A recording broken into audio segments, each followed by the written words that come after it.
마태복음 5장 9절 10절 두 절의 말씀 보겠습니다. 마태복음 5장 9절 10절 두 절의 말씀, 우리 한 목소리로 같이 온라인으로 계신 분들은 화면을 통해서 보시고 같이 읽도록 합니다. 마태복음 5장 9절 10절입니다. 시작.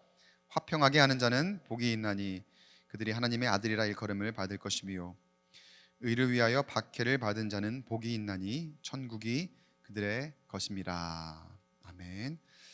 말씀 한 군데 좀 더 읽기를 원합니다. 오늘 이 말씀에 부합하는 그런 내용이 있는 구약에 있는 말씀을 한 군데 더 보고자 하는데요. 창세기 26장 28절로 31절 화면을 보시면은 말씀이 나오니까요. 같이 읽도록 하겠습니다. 창세기 26장 28절부터 31절까지.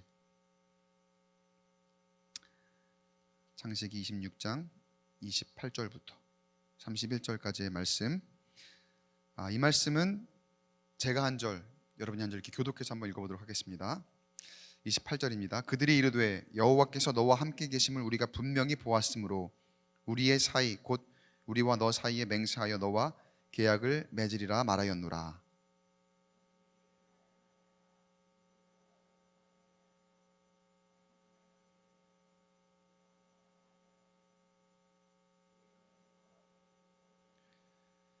이삭이 그들을 위하여 잔치를 베풀매 그들이 먹고 마시고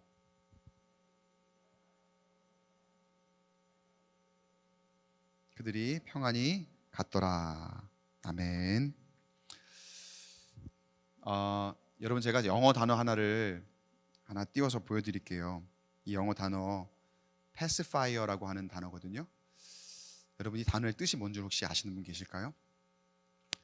pacify라고 하는 화난 사람을 진정시키다, 달래다, 그리고 전쟁 지역에 평화를 가져오다라고 하는 pacify라고 하는 그 단어에서 파생된 pacifier라고 하는 단어예요.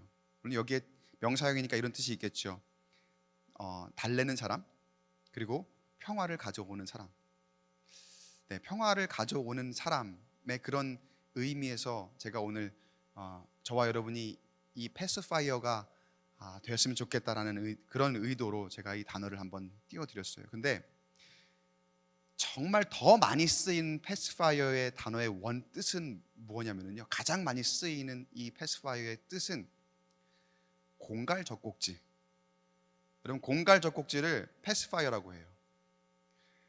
얼마나 애기 우는 소리가 평화롭지 못했으면, 얼마나 애기 우는 소리가 정말 사람들을 힘들게 하고 사람들이 마음 정신사납죠. 정말 막 힘들고 그리고 잠 못 자게 하고 그런 것들 하도 오래돼서 이제 기억이 안 나시나 보다. 지금 이제 거의 손주들 데리고 그렇게 우리 권사님들 많이 경험하실 텐데, 얼마나 그 울음소리가 아이들이 진정하지 않는 모습이 평화롭지 않았으면 그 공갈 젖꼭지를 가져다가 평화를 가져다 주는 도구, 때로는 정말 화가 난 사람을 진정시키고 달래는 그런 도구, 이런 의미에서 거기에다 이름을 그렇게 붙였을까? 이 단어를 제가 보고서 이 말씀하고 같이 묵상을 하면서 한 가지 느낀 게 있어요. 이 평화라는 것이, 아니 분쟁이라는 것이, 괴로움이라는 것이, 분란이라는 것이 사실은 어느 특정한 곳에만 있는 것이 아니구나. 내가 있는 그곳에, 그리고 여러분, 이 공갈 젖꼭지는 누구한테 물립니까? 남의 자식한테 내가 물리지는 않죠. 보통 내가 내 자식한테 물리는 거고 내 손주한테 물리는 거지 남의 자식한테 물리는 건 아니죠. 그건 무슨 뜻입니까? 여태까지 나에게 이 괴로움을 주고 이 엄청난 혼란을 주고 나를 잠 못 자게 하던 사람이, 그 애가 누구 애라는 거예요? 내 애라는 거예요, 내 애. 그리고 그 애는 나에게 사실 얼마나 큰 기쁨입니까? 정말 세상에 어느 무엇과도 바꿀 수 없는 나에게 가장 소중한 존재이고 내 자녀잖아요. 이걸 보고 느끼는 게, 나를 괴롭게 하는 거는 어느 다른 곳에 있는 것이 아니구나. 어느 다른 특정한 곳에만 나를 괴롭게 하고 분란이 일어나게 만드는 그것이 다른 곳에만 있는 것이 아니구나. 때로는 나에게 정말 소중한 사람인데, 때로는 정말 나에게 기쁨이 되는 사람인데, 아무리 내 자식이라도 나를 힘들게 할 수 있다는 것. 내 곁에 있는 그 어떤 사람도 때로는 나를 힘들게 할 수도 있더라는 거예요. 어디를 가든지 여러분, 어떤 한 사람으로 인해서 분란이 있는 그런 때가 있는가 하면, 또 어떤 경우에는 그 사람으로 인해서 화평하게 되는 때가 있습니다. 그런데 여러분 보면은 그 사람이 다른 사람이 아니더라는 거예요. 방금 제가 그 아기의 울음소리 그거를 예로 들어서 제가 방금 말씀을 드렸지만, 그 사람이 다른 사람이 아닙니다. 얘가 나에게는 더할 나위 없이 세상에 무엇과도 바꿀 수 없는 정말로 큰 기쁨인데, 또 어떤 때는 어때요? 정말 내 자식만 아니면 진짜 막 그런 생각이 들 정도로 너무나 미울 때가 있죠. 밤에 정말 잠 못 자고 시달리며 왜 얘가 우는지도 모르겠고 왜 울음을 안 그치는지 모르겠을 때, 근데 그 아이가 다른 아이가 아니라는 거죠. 한 아이죠. 여러분, 한 사람입니다. 같은 사람입니다.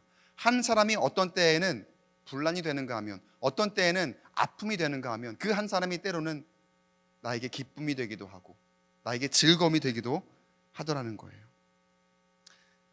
제가 무슨 말씀을 드리고자 하는 거냐면요, 저와 여러분도 그 사람이 될 수 있다는 거예요.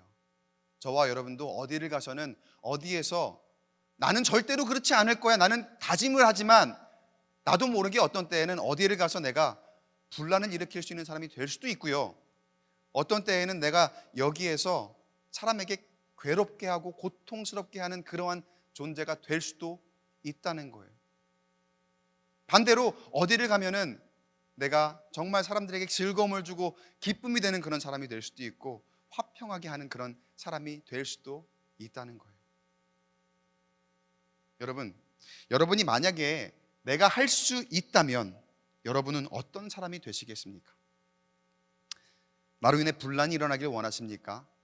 아니면 나로 인해 평화가 있기를 원하십니까? 나는 선동하는 사람, 인스티게이터입니까? 아니면 화평하게 하는 사람, 아까는 뭐 패스파이어 그렇게 얘기했지만 보통은 피스메이커 이렇게 많이 얘기하죠. 나는 그 화평하게 하는 사람입니까? 바라기는 오늘 예수님께서 화평하게 하는 사람, 그리고 의를 위하여 박해를 받은 사람은 복이 있나니 이렇게 말씀을 하셨는데, 어디를 가든지 내가 그 주님의 은혜로 살아갈 때에 화평하게 하는 사람으로서 복이 되는 저와 여러분 되시길 주의 이름으로 간절히 축원합니다.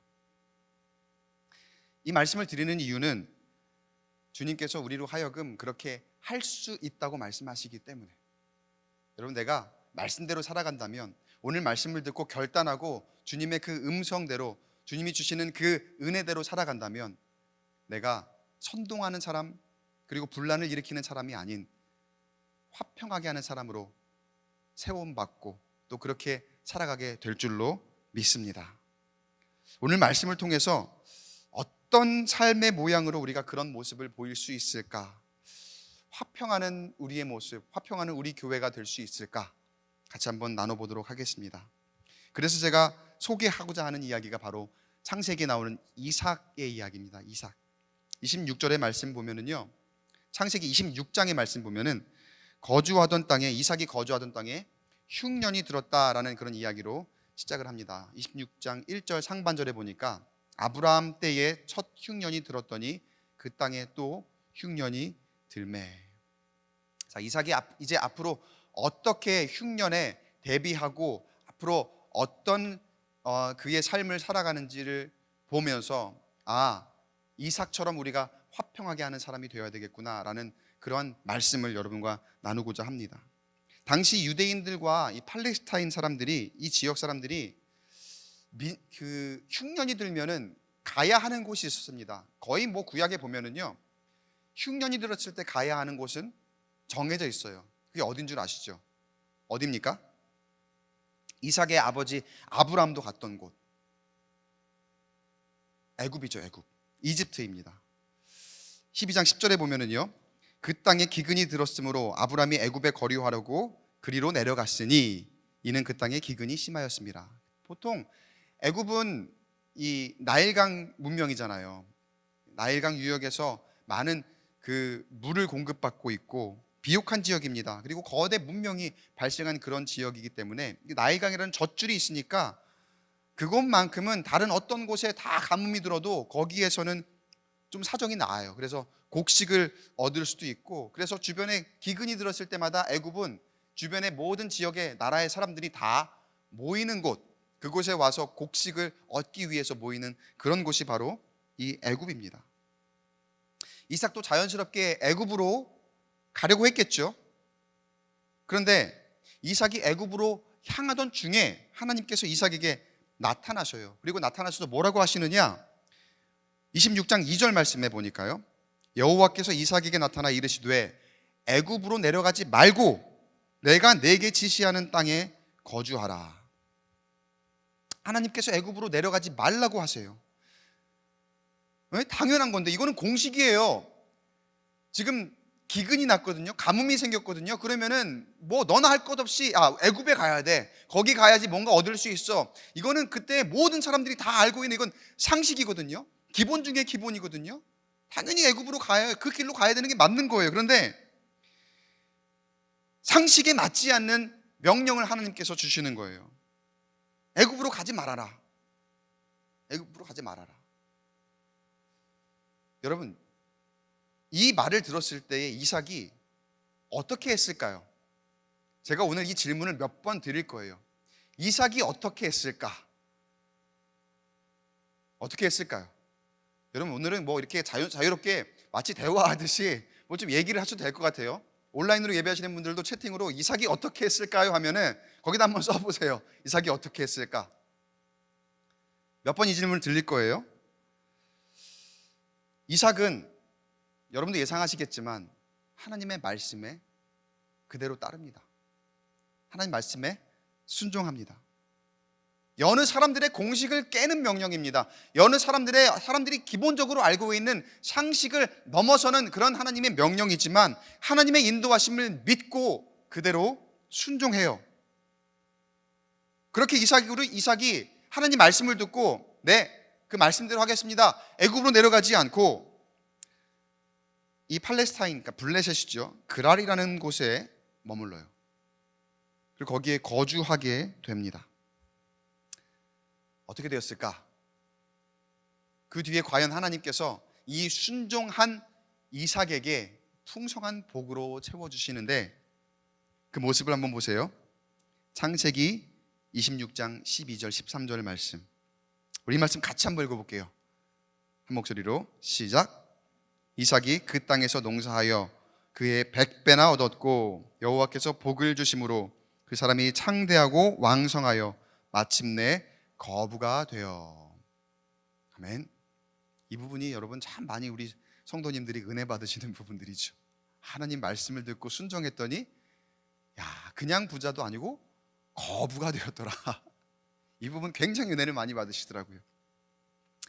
근데 사실 저 진짜 꿈을 꿉니다. 우리 교회에서 하나님의 놀라운 축복으로 우리나라를 주름잡는 거부가 나왔으면 좋겠어요.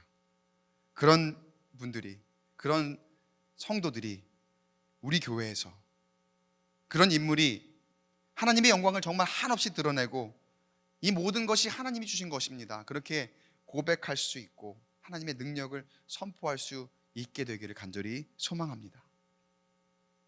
근데 여러분, 제가 더 말씀드릴 게 있어요. 사실은 여기서 끝이 아니죠. 이 부분에서만 은혜를 받으시면 안 됩니다. 이 부분만 은혜가 되면 안 됩니다. 사실 우리가 주일 말씀을 통해서도 하나님께서 무언가를 주실 때에, 공급해 주실 때에 조건이 있다라는 그 말씀 우리가 들었었지요. 그래서 이런 조건을 하나님께서 제시하실 때가 있는데 오늘도 사실 비슷한 경우예요. 이렇게 사실 이삭이 하나님께서 인도하시는 놀라운 축복을 얻게 되는데 여기에도 여러 가지 조건이 있습니다. 이거는 하나님께서 말씀으로 이렇게 제시하신 건 아니지만 이삭이 앞으로 겪는 그런 여정 가운데에 여러 가지 그런 조건들이 일종의 시험으로 다가옵니다. 이삭이 이런 시험들을 얼만큼 잘 이겨내느냐 하나님이 보시는 거죠. 그리고 결국 그 모습이 정말 하나님께서 주실 그 축복을 받을 자격이 있느냐 없느냐, 그런 것들을 하나님께서 보시더라는 거예요. 그에 대한 구체적인 이야기를 좀 이어가 볼게요. 다음 이야기도 중요합니다. 그렇게 이삭이 거부가 되도록 하나님께서 인도하셨는데, 자, 또 반전이 있습니다. 이렇게 누군가 잘 되면 꼭 배가 아픈 사람들이 있죠. 그냥 잘 되면 잘 되는 건데, 너도 좋고 나도 좋고 그냥 그렇게 잘 되면 좋은 건데, 사람이 참 심보가 그래요. 심보가 누군가가 잘 되면 내가 왜 이렇게 배가 아픈지, 조금 덜 잘 됐으면 좋겠다. 많이 막 안 되는 것까지는 아니지만 너무 잘 되는 것 같은데, 너무 잘 나가는 것 같은데, 그런 심리가 우리 사람 가운데에 그런 좀 악한 심리가 있어요. 이삭이 그렇게 농사가 잘 되고 거부가 된 모습을 보고서 배가 아픈 사람들이 있었습니다. 여러분, 농사가 잘 되려면은 물이 필수입니다. 근데 팔레스타인 지역은 그렇게 물이 풍부한 지역이 아니거든요. 사실 지금은 애국 외에는 물이 풍부한 적이 없을 만큼 그 기근이 있는 때예요. 그래서 지금 이삭이 거부가 되었던 것이, 이곳에 그랄 땅에서 거부가 되었던 것이 더 놀라운 일입니다. 이곳은 물이 풍부한 지역이 아닙니다. 그런데 농사가 지금 보통 잘 된 것이 아니라 이삭이 얻은 것은 100배나 얻을 정도였다. 이 정도면은 엄청나게 많은 양의 물이 필요했던 그런 농사였던 거예요. 아닌 게 아니라 이삭이 그 그랄 지역에 거주하면서 농사를 짓기 위해 물이 필요한데, 물을 필요로 하기 때문에 우물을 파잖아요. 우물을 파는 족족 그 이삭이 있는 곳에는 샘이 막 터져 나옵니다. 엄청난 축복이에요. 막 이삭이 있는 곳에는 샘을 파는 데마다 샘에서 그 생수가 막 솟아 나오고 물이 막 가득 찹니다. 근데 이삭은 그곳 원주민이 아니죠. 그 블레셋 지역 사람이 아닌 이방인입니다. 원래 그 지역에 있던 그 블레셋 사람들이 그 모습을 보고 어떤 생각이 들었을까요? 우리가 이 땅에서 이런 물을 본 적이 없거든요. 그동안 우리가 여기 이렇게 길게 오랫동안 살아왔지만 우리는 이렇게 풍부한 물을 얻어본 적이 없는 그런 지역입니다. 그런데 이방에서 온 저 이삭이라는 사람은 어떻게 저렇게 우물을 잘 팔까? 그렇게 풍성한 물을 공급받고 농사를 잘 지어서 보니까 이 땅에서는 이룰 수 없을 만큼 엄청난 농사를, 풍년을 막 이루고 거기에서 거부가 되어 있는 그런 모습들을 지금 블레셋 원주민들이, 원래 있던 사람들이 보고 있었던 거예요.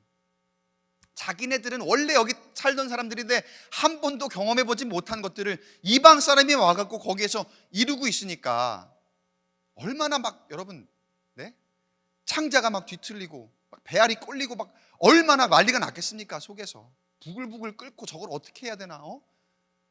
저 이름도 듣도 못한 옆에서 온 사람이, 다른 데서 온 사람이 우리 땅에서 이렇게 막 엄청난 일들을, 큰 일들을 행하고 있으니까 그 사람들의 심정이요, 14절에 하반절에 보니까 나와 있어요. 뭐라고 하느냐? 블레셋 사람들이 그를 시기했다. 블레셋 사람들이 그를 시기합니다. 그리고 거기에서 그치지 않고 그 사람이 마음으로 생각한 것들을 행동으로 옮기는데, 여러분, 그 마음 먹은 것들이 마음 먹기까지 오래 걸리지, 한번 마음 먹으면 행동으로 옮기는데 그렇게 오래 걸리지 않더라고요. 근데 그 생각이 악한 것이라면, 그 한순간의 그 악한 생각이 딱 마음을 먹으면 행동으로 옮기는데 오래 걸리지 않는데 그게 엄청난 실수가 될 수 있습니다.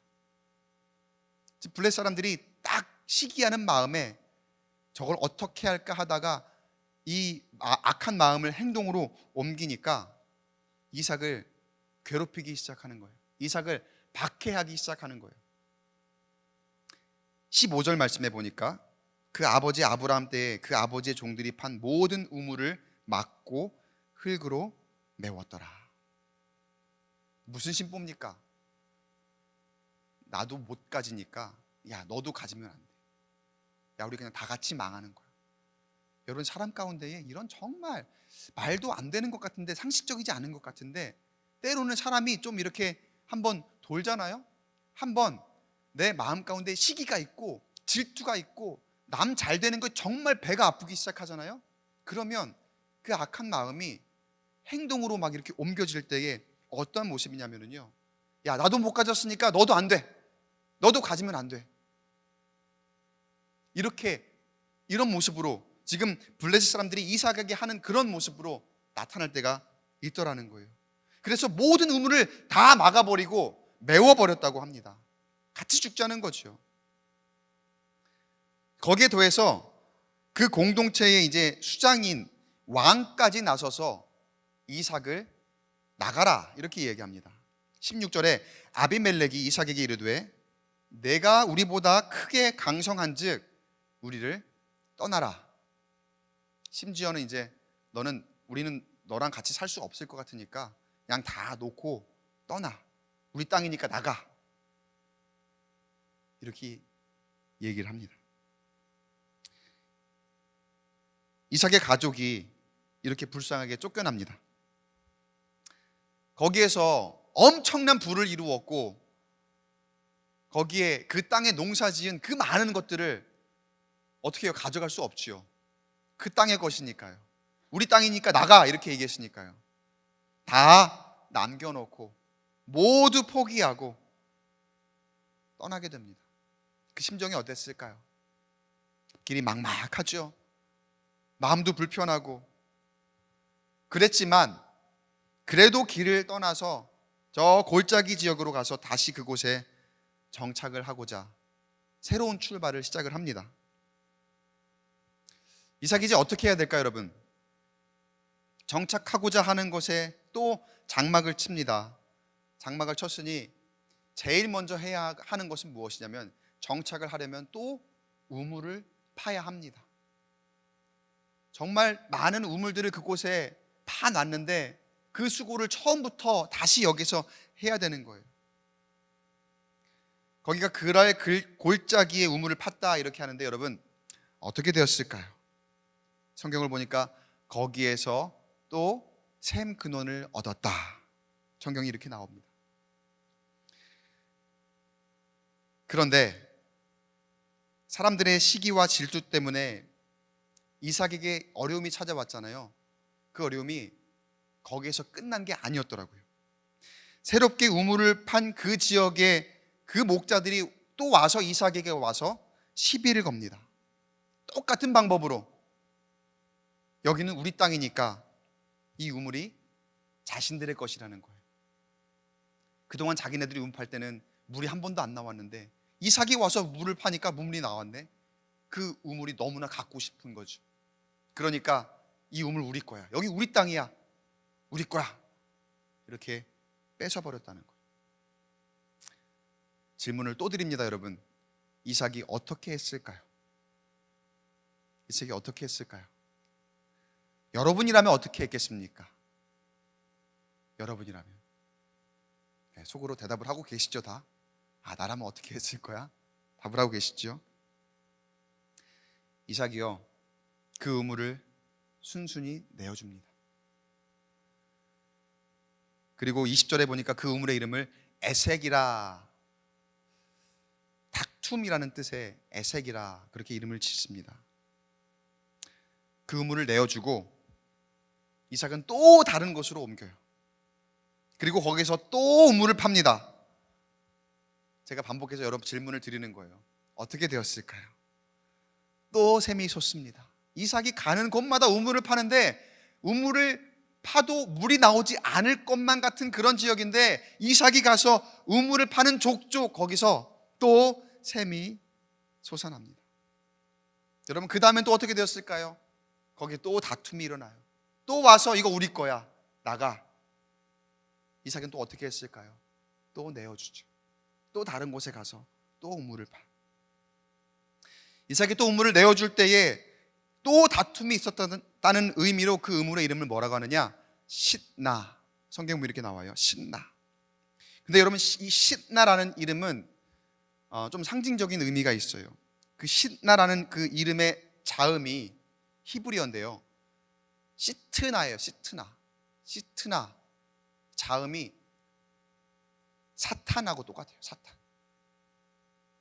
무슨 말이냐? 다툼은 사탄의 역사라는 뜻이에요. 반대로 하나님은 화평하게 하시는 분인 줄 믿습니다. 세상에 어디를 가든지 기득권을 가진 사람들이 있고, 또 원래 자기가 가지고 있는 그 권리를 정말 중요하게 생각하는, 누구나 다 그렇게 생각을 하겠죠. 내가 원래 자리를 잡고 있었으니까, 내가 여기에 오래 있었으니까. 그리고 사람이 모인 곳에는 원하든 원치 않든 간에 새로운 사람을 향한 텃세가 있습니다.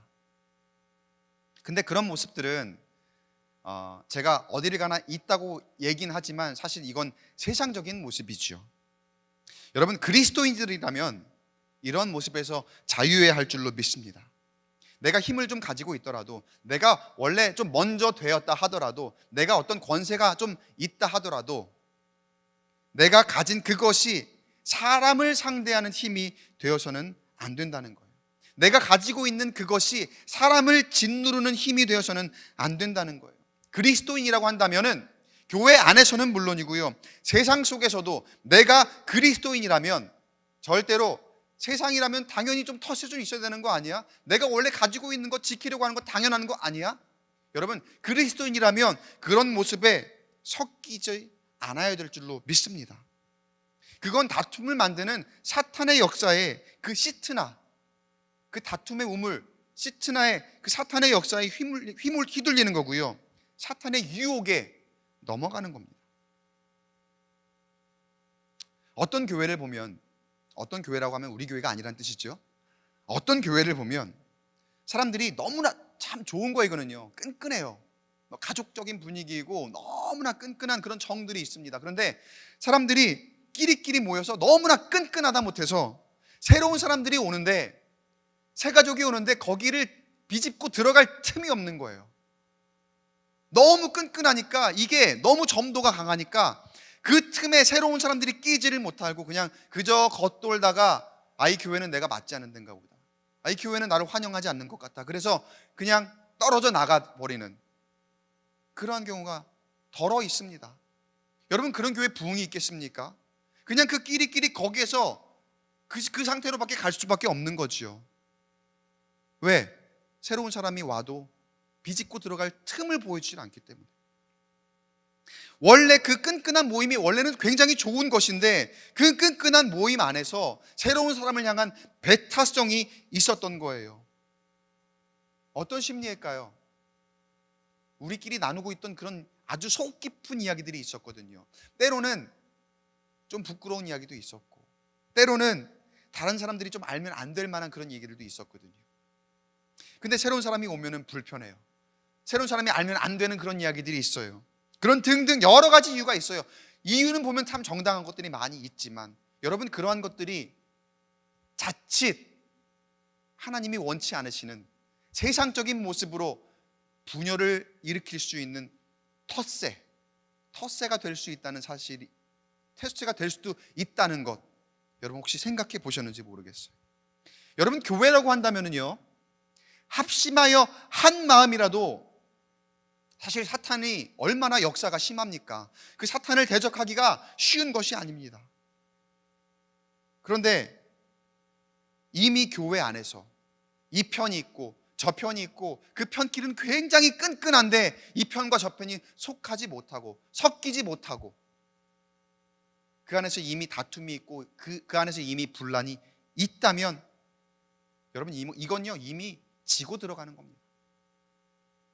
사탄이 제일 싫어하는 게 뭐겠어요? 교회가 부흥하는 거죠. 교회 성도들이 더 많이 와서 하나님을 예배하는 거죠. 여러분, 그게 제일 싫어하는 거 아니겠습니까? 자, 이삭이 어떻게 했다고요? 그러한 텃세가 있고 가는 데마다 다툼이 있었고, 너 나가, 이거 우리 거야, 쫓아내는 그러한 박해가 있었음에도 이삭이 어떻게 했다고요? 이삭은 다툼에 섞이지 않고 그냥 내어줘요. 그리고 또 다른 곳으로 옮겨서 그곳에 가서 또 우물을 팝니다. 어떻게 되었을까요? 또 샘이 솟아요. 이삭이 가서 파는 족족, 이삭은 그냥 뭐 샘의 근원입니다. 가는 족족 우물이 막 터져 나와요. 그렇게 다툼이 있다가 다행히 더 이상 다툼이 일어나지 않는 곳이 있었는데 22절 말씀 우리 한 목소리로 같이 읽어보겠습니다. 22절 시작. 이삭이 거기서 옮겨 다른 우물을 팠더니 그들이 다투지 아니하였으므로 그 이름을 르호봇이라 하여 이르되 이제는 여호와께서 우리를 위하여 넓게 하셨으니 이 땅에서 우리가 번성하리로다 하였도다. 아멘. 여러분, 이삭의 이 일종의 양보죠. 이삭이 박해를 받더라도 그저 다 내어주는 그런 모습. 성경을 처음에 읽다가 보면은 야, 이거 이러다가 끝도 없는 거 아니야? 언제까지 이삭은 이렇게 당하고만 살아야 되지? 그런 생각이 들기도 하죠. 그러나 여러분, 하나님이 인도하시는 우리의 삶은요, 세상의 가치와 다르게 살아가는 우리의 삶은 결국 하나님께서 번성함으로 인도하실 줄로 믿습니다.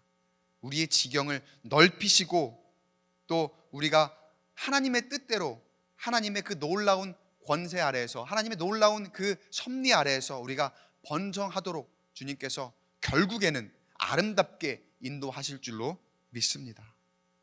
이삭을 보면은요, 하나님이 복 주시는 사람의 전형을 가지고 있어요. 전형. 다툼을 즐겨하지 않고 분쟁을 일으키는 것을 피하고 화평하게 하는 모습. 또 하나님의 뜻을 위해서라면은 때로 나에게 박해가 있다 하더라도 나를 핍박하는 그런 세력들이 있다 하더라도 거기에 굴하지 않는 모습. 우리의 모습이 이런 이삭과 같은 모습이어야 할 줄로 믿습니다. 성경이 말하는 하나님이 복 주시는 사람의 모습은 바로 이런 모습이라는 거예요. 내 것 지키려고 텃세 부리는 모습이 아니라 포용하고 또 내 것 있는 것까지도 내어줄 수 있는 그런 모습, 그 화평하게 하는 모습. 사실 여러분, 이삭이 우리가 이삭이라고 생각해 보세요. 얼마나 억울했을까요? 다 내가 한 건데, 내 힘으로 내가 이렇게 해놓은 건데, 아무리 니네 땅이라도 그래도 그렇지, 내가 얼마나 수고하고 애쓰고 내가 그래도 적어도 이 땅에서 이렇게 할 수 있는 가능성을 보여주지 않았냐. 너네들도 이렇게 하면 같이 옆에서 하면 더 좋게 같이 할 수 있지 않겠느냐. 그런 것들을 보여준 그런 모습에 그래도 공헌한 바가 있으니까 얼마나 억울했을까요? 그런데 그냥 무조건 나가라는 거예요. 여기는 우리 거니까 너는 그냥 나가. 다 놓고 나가. 얼마나 억울했을까. 그래도 하나님을 의지하고 하나님을 믿으며 이삭은 하나님의 인도하심을 따라 순종합니다. 이런 모습이 우리 모습이 되길 주의 이름으로 축원합니다. 그런 모습이 하나님의 복 주시는 아브라함의 모습, 이삭의 모습입니다. 그런 모습이 복 주시는 우리 교회의 모습인 줄로 믿습니다. 그 후에 르호봇에서 번성했다 이렇게 이야기가 나와요. 근데 더 놀라운 거는요, 그 번성하게 하신 그 르호봇에 이삭이 계속해서 머문 것이 아니라 부엘세바라는 곳으로 또 갑니다.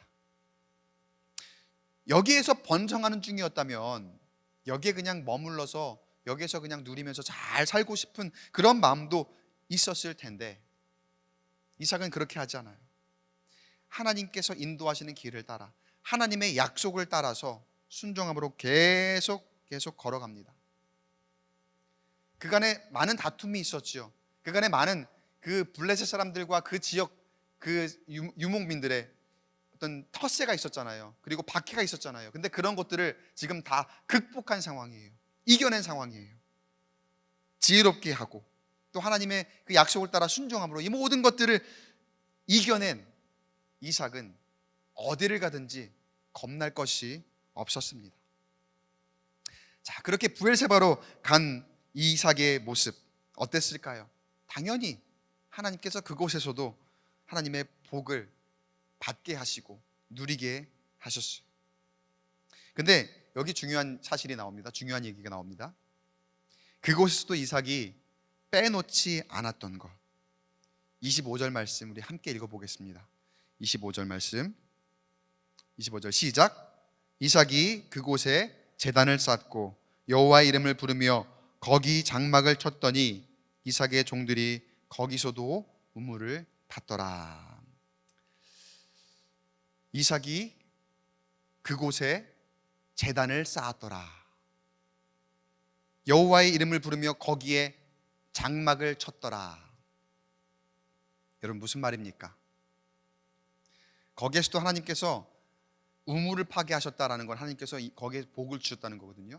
또 거기에서도 또 앞으로 농사를 짓고 거부가 될 만한 그런 조건들을 만들어 주셨다는 거거든요. 근데 그 앞서서 이삭이 행한 행동, 이삭이 했던 것 무엇입니까? 기본입니다. 기본. 여러분 우리가 하나님께서 주시는 복을 받기 원한다면, 그렇게 원하신다면 내가 먼저 그 기본을 잘해야 할 줄로 믿습니다. 그 기본이 무엇이었습니까? 예배입니다.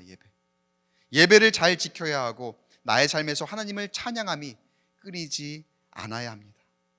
여기서 장막을 쳤다는 것은 또 이제 하나의 교회를 이루었다는 것, 교회를 상징하는 것입니다. 이삭의 모습을 보세요. 그 기본을 너무나도 잘하는 모습이에요. 예배를 잘 지키고 또 있는 그곳에서 교회를 형성하는 그런 모습. 이삭이 그곳에 제단을 쌓았다 이렇게 얘기하죠. 거기 장막을 쳤다 이렇게 얘기하죠. 여기에서 지금 한번 언급한 것이지만 사실 이삭은 이전에도 계속해서 이런 반복된 행동들을 했을 거라 저는 믿습니다. 가는 곳마다 거기에 제단을 쌓았기 때문에 하나님께서 복을 주셨고 그곳에 장막을 쳤더니 하나님의 놀라운 역사하심을 그곳에 이루고 보게 하신 것. 여러분 이 말씀을 듣고 우리가 어떻게 해야 할까요? 여러분이 가는 그곳이 예배의 자리가 되어야 할 줄로 믿습니다. 여러분 가는 그곳에 교회로 모여야 할 줄로 믿습니다. 이건 여러분 어느 한 곳이 아닌 내가 가는 곳마다 우리의 일상에서 이루어져야 하는 겁니다. 주일에 교회에 나와서 해야지 그걸로 만족하면 안 되고 주일에 교회에 나가서 예배해야지 내가 정해진 그 시간에만 그때에만 내가 가서 예배하고 그때에만 모임하면 되는 거지.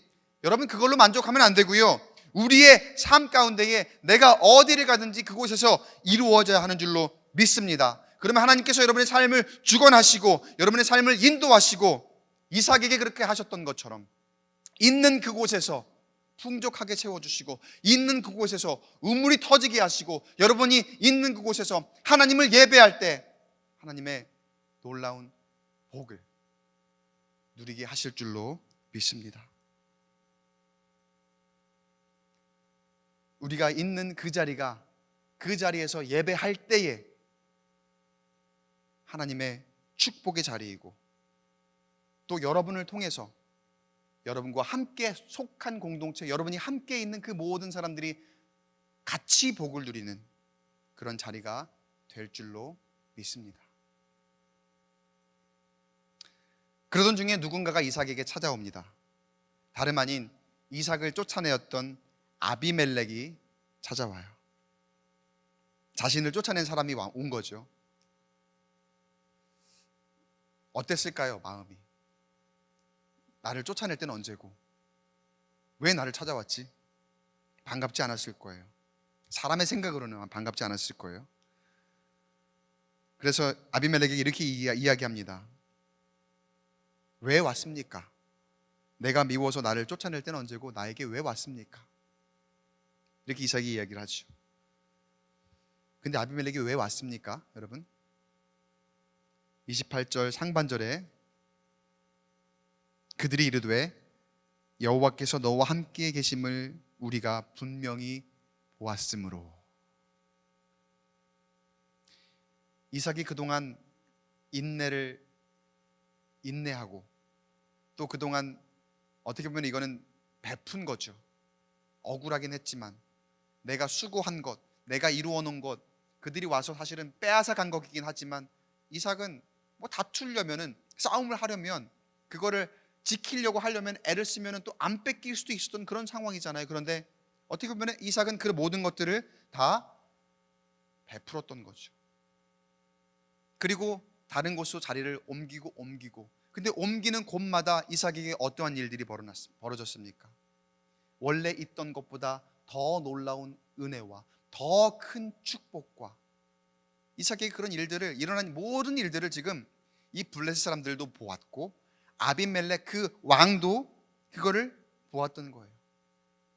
그를 통해서 무엇을 보았다고 합니까? 하나님의 능력을 보았다. 이 이방 왕이, 이 이방 민족의 수장이 그러한 고백을 하게 되었다라는 거예요. 이삭이 다름 아닌 어디를 가든지 분란이 아닌 화평하게 하는 모습을 보고 또 하나님의 뜻을 위하여 때로는 박해를 받지만 그런 것들을 꿋꿋이 잘 이겨내는 그런 모습을 보고 그러했음에도 불구하고 계속해서 번성하고 하나님 주시는 그 축복을 누리는 것을 보고 이 아비멜렉이, 블레셋 사람들이 하나님이 어떤 분이신가를 경험하고 하나님이 어떤 분이신가를 그 입술로 고백하는 그런 놀라운 역사가 이삭을 통해서 일어나게 된 줄로 믿습니다. 여러분, 여러분의 말과 행동과 생각이 하나님의 마음을 품는 것들이 되시기를 축원합니다. 우리의 말 한마디가, 우리의 행동 하나하나가 내가 있는 그곳에서 사람들을 변화시킬 줄로 믿습니다. 하나님이 우리의 그 모든 생각을 통해서 내가 있는 그곳에서 역사하실 줄로 믿습니다. 저와 여러분은 움직이는 교회들이고 예수님의 제자들입니다. 그런 우리의 모습을 안 그런 것 같지만 세상이 주목하고 있어요. 때로는 부정적인 시선으로 바라보면서 자, 저봐 이럴 줄 알았어. 교회가 그렇지, 그러한 좀 비아냥 그리고 비난을 받기도 하지만 그 말은 다르게 보면 뭐냐면요, 세상이 교회를 주목하고 있다는 거예요. 세상이 교회를 바라보고 있다는 거예요. 대부분의 시선은 이런 시선들이 좀 많이 있어요. 얼마나 잘하나 보자.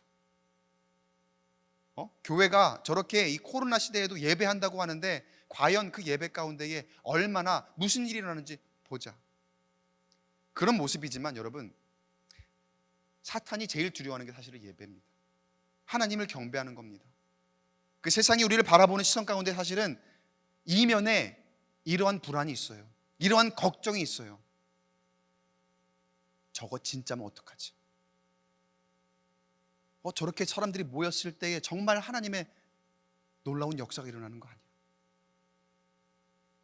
사탄은 이런 불안감이 늘 있는 그런 상황 가운데에 세상의 시선으로 계속해서 교회를 바라보고 있고 교회를 주목하고 있어요.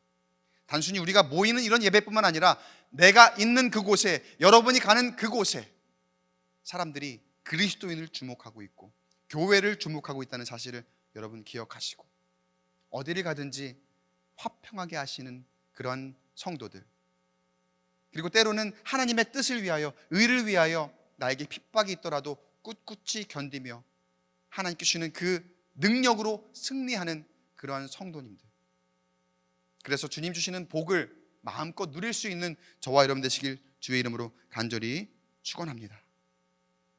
그렇게 구별되고 거룩한 모습으로 세상이 나를 주목하고 있을 때에 그 모습으로 세상을 변화시키고 또 축복을 나누는 하나님의 거룩한 백성이 되기를 바라요. 마지막입니다. 자, 이렇게 찾아온 아비멜렉에게 이삭이 어떻게 했을까요? 제가 마지막 질문이죠. 이건 성경에 답이 나와 있어요. 30절 31절 말씀 화면을 보시고 한번 같이 읽어보겠습니다. 시작. 이삭이 그들을 위하여 잔치를 베풀매 그들이 먹고 마시고 평안히 갔더라. 이삭은 하나님의 마음으로 처음부터 지금까지 일관적입니다. 그 하나님의 마음으로 여전히 베풀어요. 왜 안 미웠겠습니까? 나를 쫓아낸 사람인데, 나를 억울하게 만든 사람인데. 그런데 그 미운 마음 내려놓고 그들에게 이삭이 다시 한번 베풀고 그들이 평안한 마음으로 돌아갈 수 있도록 모든 것을 다 제공해 줍니다. 여러분, 예수님을 한번 생각해 봅니다. 사람의 몸을 입고 오셔서 묵묵히 고난의 길을 걸어가십니다. 근데 왜 그러십니까? 굳이 안 그러셔도 되는 그 신성을 가지신 하나님이신데 왜 그러셨습니까? 그게 사명이기 때문에. 다른 이유 없어요. 그게 예수님의 사명이기에. 예수님이 그렇게 하셔야 되는 거니까. 그 길은 비록 배척당하는 길이었고, 모욕당하는 길이었고, 조롱당하는 길이었고, 고통당하는 길이었지만 예수님은 그게 사명이기 때문에 이 땅에 오셔서 우리를 위하여서 우리의 죄를 다 짊어지시고 그 고난의 길을 걸어가신 줄로 믿습니다. 그러나 여러분, 그 길에만, 그 배척당하고 모욕당하고 조롱당하는 길이지만 여러분, 그 길에만 구원이 있었습니다. 그 길에만 사랑이 있었고 회복이 있었습니다. 그 길에 모욕이 없었다면, 그 길에 배척이 없었다면 그 외에 다른 길에는 아마 회복이 없었을 거예요. 사랑이 없었을 거예요. 그러나 예수님께서 그 길을 걸어가시며 구원과 사랑과 회복을 우리에게 허락하신 줄로 믿습니다. 어떻게 하셨습니까? 그야말로 다 베푸신 거죠. 남김없이 다 베푸신 거죠. 억울하지만, 분하기도 하지만 사람의 조롱이 너무나도 화가 나고 너무나도 창피하고 말로 형용할 수 없는 그러한 그 감정들이 있지만 예수님은 오히려 그 모든 사람들에게 사랑을 베푸셨습니다. 그 예수님께서 오늘 이 시간 함께 예배하는 모든 현장 예배에 계신 분들과 온라인으로 예배하신 모든 분들에게 말씀하십니다. 오늘 마태복음 5장 9절에서 말씀 함께 나누었던 이 말씀, 화평하게 하는 자는 복이 있나니, 그리고 의를 위하여 박해를 받은 자는 복이 있나니. 그 길, 우리가 가야 할 길을 줄로 믿습니다.